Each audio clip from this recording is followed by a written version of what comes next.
and thank you for listening to RoadSigns, the podcast series from Transport Topics that explores the trends and technologies that are shaping the future of trucking. For this special episode of RoadSigns, we're going to replay a conversation from our TT Newsmakers program examining the rise of advanced driver assistance systems for commercial trucks. Let's take a listen.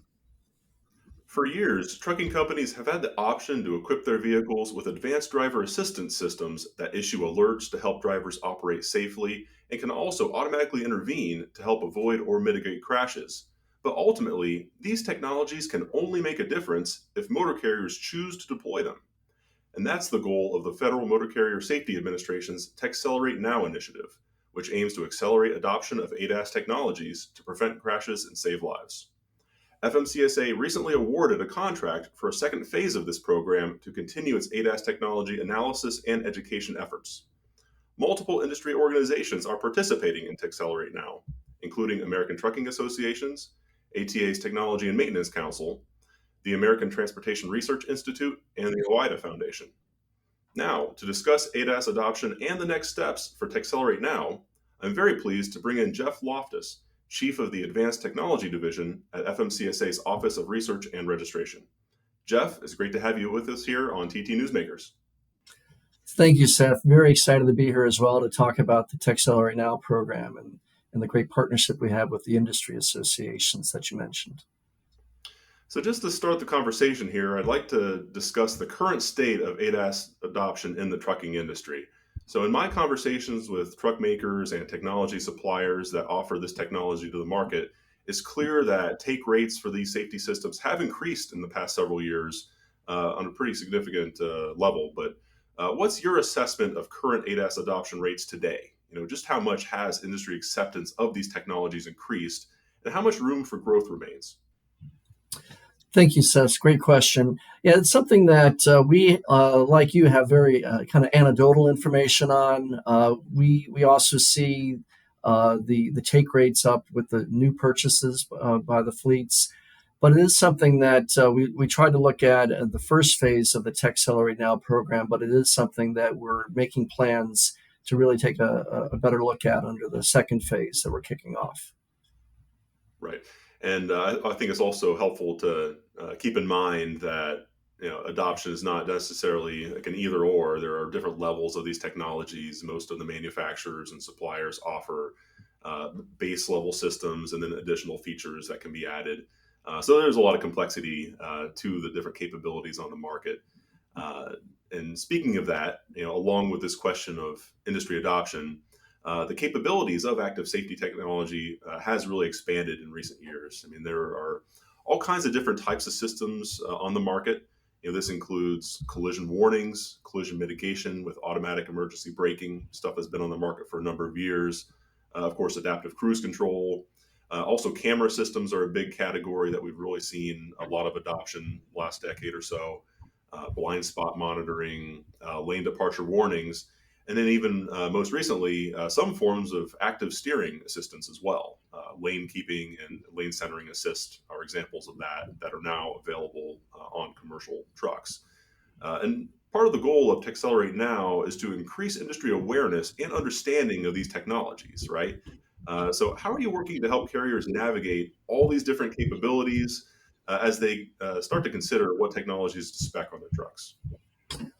Well, as you noted earlier, we're working with the leading trucking industry associations and driver groups to create this peer-to-peer communication between truckers experienced with driver assisting systems and those that are less familiar with them.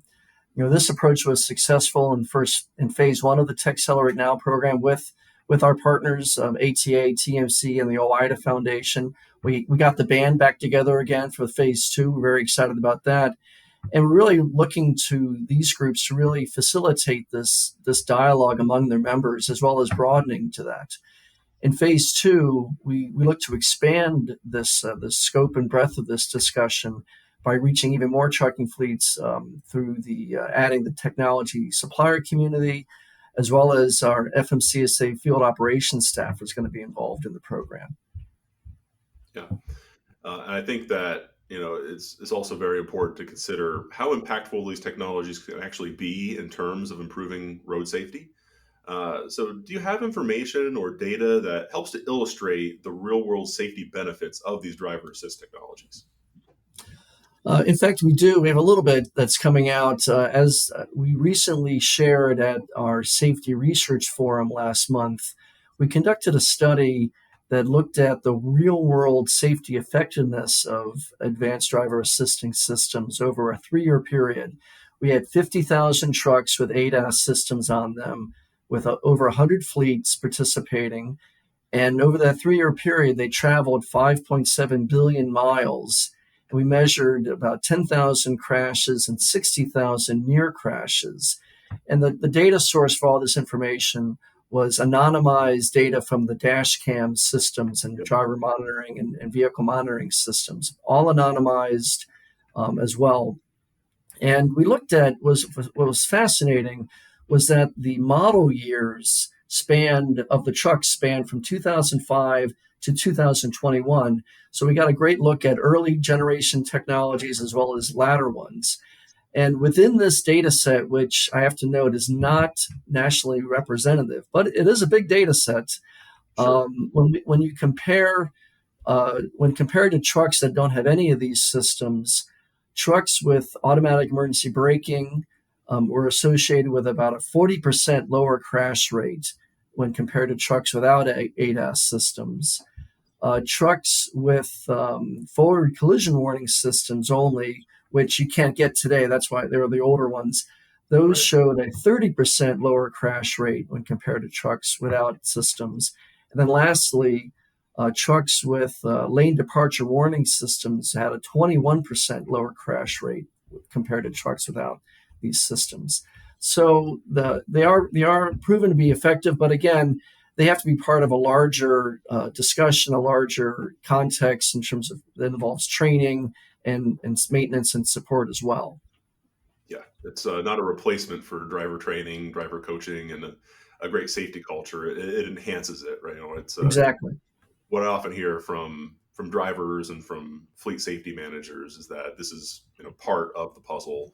This is maybe giving your professional drivers even more of an opportunity to be as safe as possible by combining what they're best at and also supplementing their skills and conscientiousness with the technology to support them.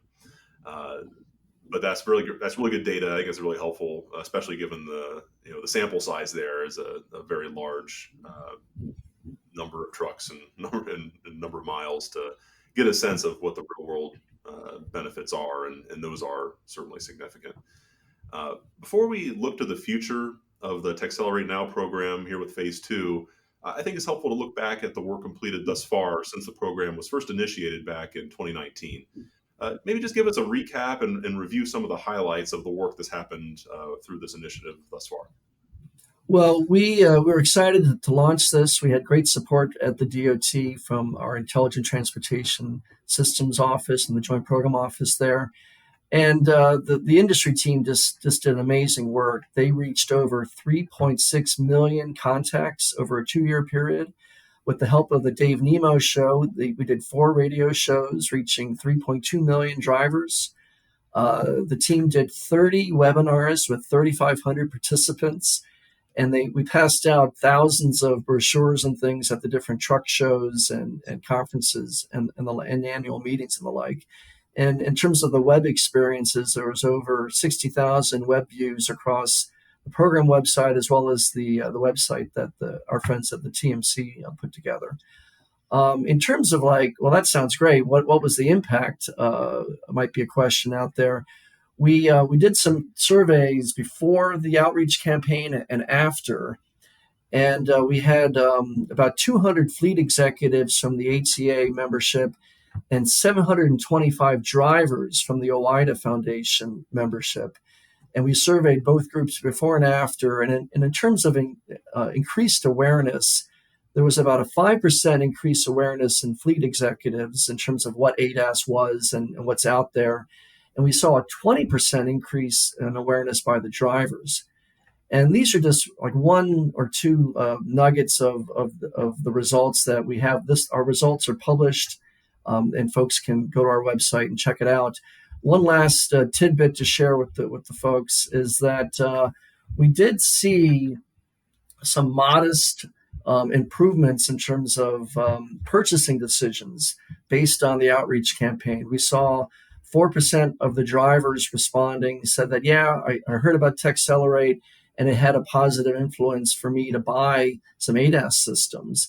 And 13% similarly for carrier executives were positively influenced to purchase ADAS because of the outreach effort. So we're excited about that, and really gave us the momentum to get approval to do phase 2. Yeah, and I think that the importance of outreach and education about these technologies really can't be overstated, because this is such a fragmented industry. So much of the work is done by small and medium-sized companies that don't always have a ton of extra capital to spend on technology. Maybe aren't fully aware of the changes in technology over the years. This has really progressed a lot over the last decade plus. So that awareness, I think, is the first step toward adoption. And as I mentioned earlier, and you mentioned earlier, several of the industry associations that are participating in Texcelerate now are obviously working hand in hand with FMCSA on this project. Could you just walk us through how you're collaborating with these industry groups in phase 2 of the program? Sure. I think that we really see the industry groups as partners in this effort. And like I mentioned earlier, they don't want to hear from a guy like me and a headquarters federal person, to tell a truck driver how they're going to make their life better and be a better driver. I've driven trucks, but I don't have the years of as a truck driver. So we really wanted to establish that credible peer-to-peer trusted line of communication between the associations and their membership, because I think that this communication really removes the hype that surrounds some of this technology, and I think the membership has this confidence that their associations are really delivering information to them straight and give them the cold hard facts about what the benefits are and what they're not. And not every technology is the best for every operation either. And so I think that's really been the secret sauce, if you will, of the Texcelerate Now program, is getting that credible line of communication between the industry folks with experience with those that are less familiar with it. Yeah, and I've certainly found that in my work at Transport Topics, trucking company executives, leaders, and drivers as well love to hear from their peers. They love to learn from their peers. What are you doing that's successful that I could apply to my own operation? So we always love any sort of opportunities to interview or bring in folks from well-known leaders in the industry. It tends to really open a lot of eyes. Now, much like any other technology that a fleet might consider adopting, ADAS systems generally do need to provide a return on investment. Otherwise, motor carriers aren't going to invest heavily in the technology. So one of the tools developed through the Texcelerate Now program is an ROI calculator, return on investment calculator, that companies can use to help make those determinations of what will pay for itself over time and what is that time frame. Could you just elaborate a bit on some of the factors that go into those ROI calculations, and how can these systems pay for themselves?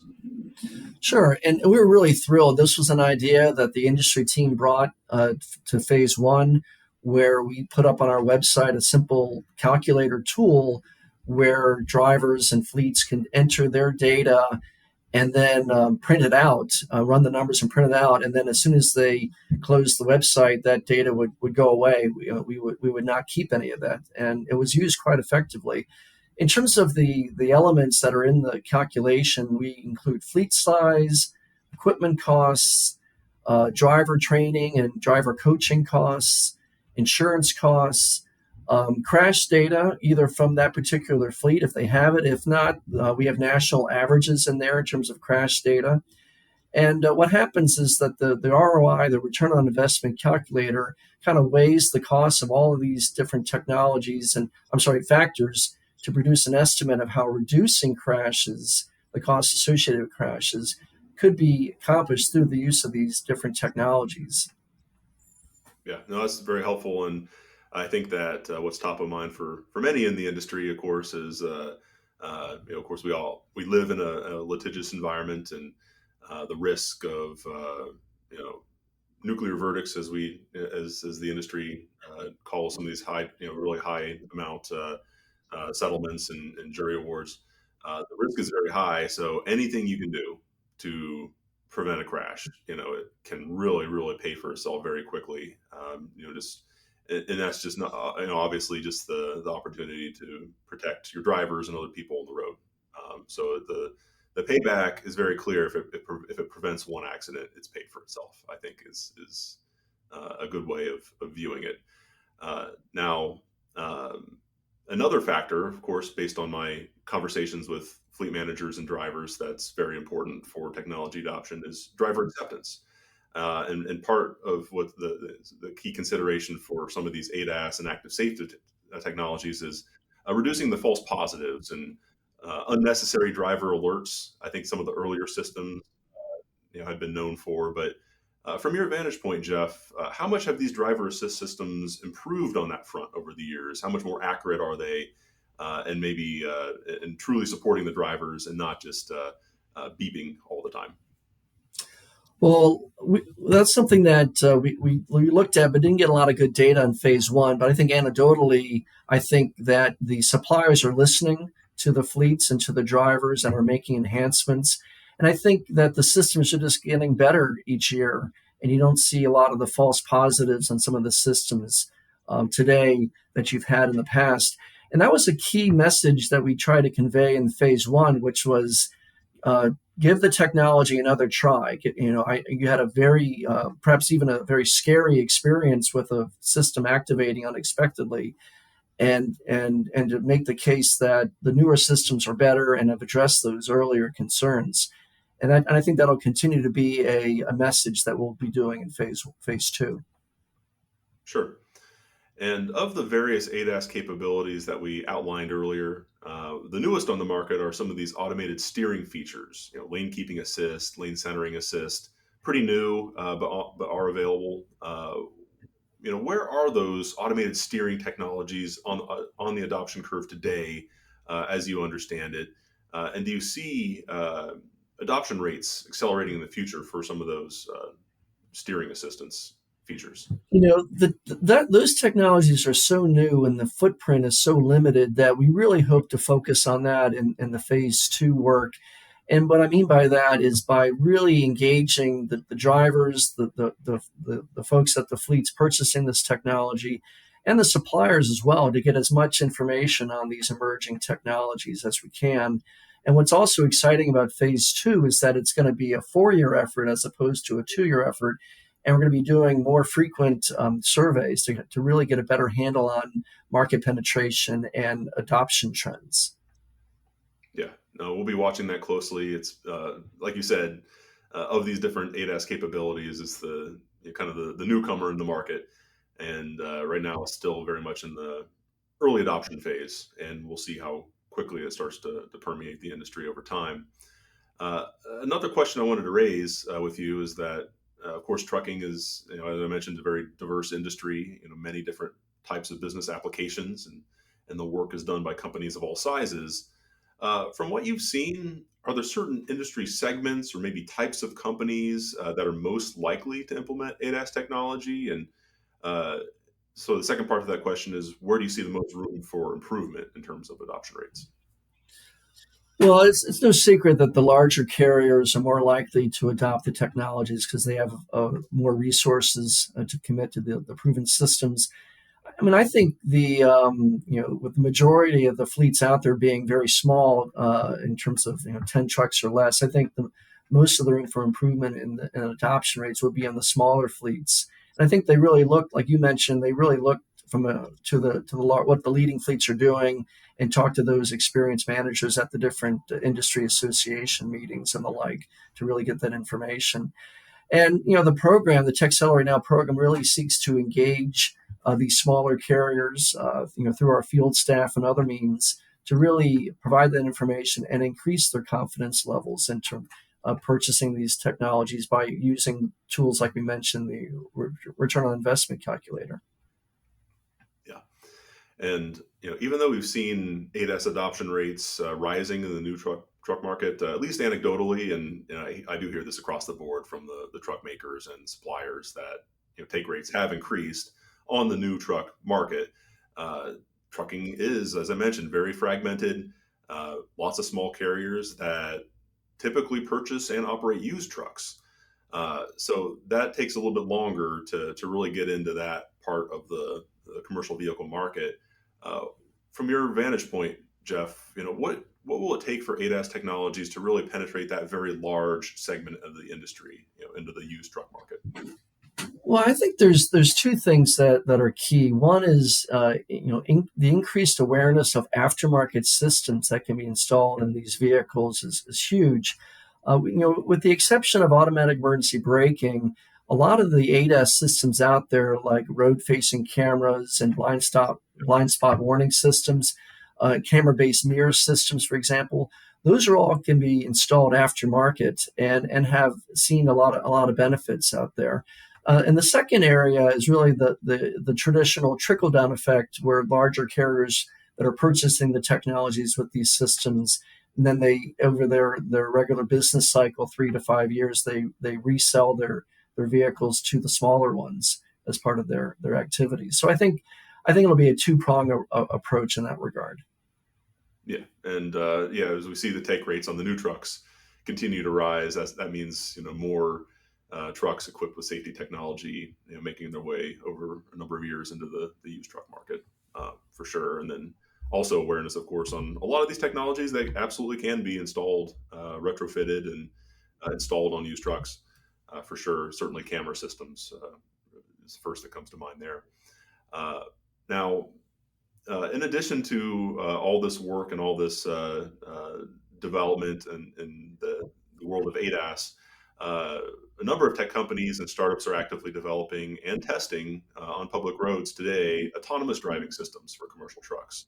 So these are generally aimed at level 4 automation, where certain trucks could operate on routes without a driver, at least on certain areas where they're intended, perhaps in a hub-to-hub route on a certain stretch of highway where it's designed to operate. So how is FMCSA tracking the development work on autonomous trucking, and also interacting with those technology developers as they continue to test and, at least in some cases, prepare for unmanned operation in the not so distant future? Sure, great question. FMCSA has been actively engaged with the automated driving system developers, as well as the interested motor carriers on a regular basis, really to learn as much as we can. We've been doing this for the last 5 to 7 years as this technology emerged. We've hosted these technology groups as well as large fleets at our offices in Washington, D.C., but we've also gone out to their offices in the field to experience and do ride-alongs of this, experiencing this technology firsthand. We've also held several public listening sessions, and we actually read all of the comments that people send us when we put out notices. We put out a few notices requesting comments on questions that we have about self-driving truck systems as it relates to the regulation that we're working on right now, actually. And so we really do read the comments, so please send them in. Yeah, well, that dialogue is very important, and I do think it's helpful for our viewers and for the industry at large to think of autonomous driving and driver assist as basically two separate pathways, happening in parallel. Autonomous trucks are under development. The developers are making a lot of progress. That's going to apply at first to a very limited segment of the industry. It's going to start with very small volumes, and you can almost think of it as a new mode of transportation. I think is helpful. That works in parallel with trucks that will continue to be driven by human drivers. ADAS can potentially apply to just about every truck on the road today. Different systems for different operations, different companies, but if you're operating on public roads with a commercial vehicle, there's an opportunity for at least some sort of driver assist technology in the vehicle today. that supports the driver. And then, of course, autonomous trucking is something that could emerge and be part of this overall transportation network. So it's best, I think, to view them as pretty separate. But that's my take on it. Anything else you would add on sort of giving some folks some orientation as they think about? Yeah, no, I think you're spot on. I mean, like our research has shown, the driver assisting systems, ADAS, advanced driver assisting systems. We love our acronyms. A lot of job security and acronyms, I guess. But with ADAS systems, they exist today. They have proven safety benefits, and they're available for purchase. And we have tools and we have the whole program to really try to get the word out about what's the right technology for your particular operation. So we're very excited about that, and that's why we're doing that. And we're also, we're excited about the potential safety benefits of advanced driving systems. Like you had said, that it's an emerging technology, an emerging mode of technology that is still some years away in that regard in terms of their testing and rollout plans. But I think it is spot on to see them as separate tracks. One doesn't build to the other. It's really focused on providing real-term benefits today, the ADAS systems for drivers, as a way to enhance their current activities. Yeah. And I see we're starting to come up on time here, but before I let you go, Jeff, I'd just like to open it up to you to share any final thoughts you may like to give us on the future of ADAS technologies in the trucking industry. Well, again, I just want to say thanks again for the opportunity to share what we're doing with the Tech Accelerate Now program and our exciting partnership with both the ATA, TMC, ATRI, and the OIDA Foundation. But also wanted to share with the audience that the FMCSA really appreciates the focus on safety that drivers and fleet safety managers already exhibit every day. And with this Tech Accelerate Now program, we're just trying to get the word out about these proven safety technologies that could complement their existing safe practices and make them even safer. In sum, the whole purpose of this Tech Accelerate Now program is to encourage drivers and carriers to consider how can these new technologies make them even safer. And that's really, at the end of the day, we want everyone to get home safely after a hard day's work. Well, I think that's a great place to leave it right there. Thanks again, Jeff, for joining the program and sharing your insights. We really appreciate your time, and I'll be excited to see what comes out of phase 2 of Accelerate Now. Did you know you can ask Alexa to open Transport Topics? In just 1 minute, you will hear the biggest trucking headlines of that day. Be prepared and start your morning off right with Transport Topics.